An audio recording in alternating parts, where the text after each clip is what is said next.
मित्रांनो नमस्कार. मी सध्या उभा आहे जेएम रोडवर अर्थात बालगंधर्व चौकामध्ये आणि इथं हे दादा आहेत अंकुशजी नमस्कार करा आपल्या सर्व प्रेक्षकांना. तर आम्ही इथं सगळेजण येत असतो. इथं तुम्हाला डी दिसतील, सागर दिसतील आणि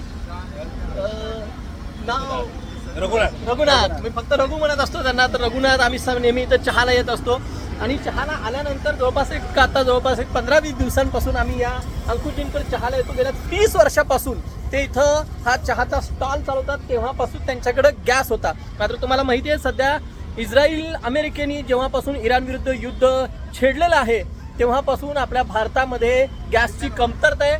आणि आता अंकुशजींनी इतरांप्रमाणे आपलं दुकान बंद न करतात आणि थेट स्टोवर आपला व्यवसाय सुरू केलेला आहे. मात्र व्यवसायापासून त्यांनी परावृत्त झालेले नाही, दुकान बंद केलेलं नाही. त्यांनी आपली जिद्द अशी बाळगलेली आहे. अंकुशजी मला सांगा, बघा आणखी सुद्धा इथं भरपूर गिराईक दिसत आहेत तुम्हाला. अगदी एक्झॅक्ट हे हॉटेल संदीपच्या समोर त्यांचा हा चहाचा गाडा आहे. आणि बघा एवढे सगळे गिराईक इथे तुम्हाला दिसत आहेत कारण की चहा स्टोवर अनेक वर्षांपासून तुम्ही स्टोव पाहिलेला नसेल तर बघा या स्टोवर छानपैकी आणि चहा बनवायला सुरुवात केली आहे. आणि अगदी टेस्ट सुद्धा तीच आहे जी गॅसवर आहे, जेणेकरून त्याच्यापेक्षा जास्त आहे का सागरजी? तुम्हाला आवडला का चहा? अंकुशजी सांगा काय काय काय अडचण आलं तुम्हाला? अडचण बघा, आम्हाला अडचण म्हणजे लय अडचण येते. रॉकेल भेटत नाही, डिझेल मिळत नाही. डिझेल पण वाढलंय, सिलेंडर महाग झालाय.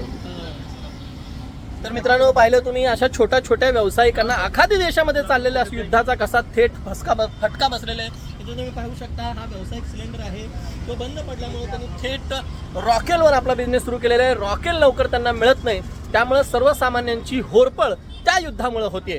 तर युद्ध लवकरात लवकर थांबावं आणि पुन्हा एकदा यांचा व्यवसाय बहरावा अशा आपण अंकुशजींना शुभेच्छा देऊयात. धन्यवाद.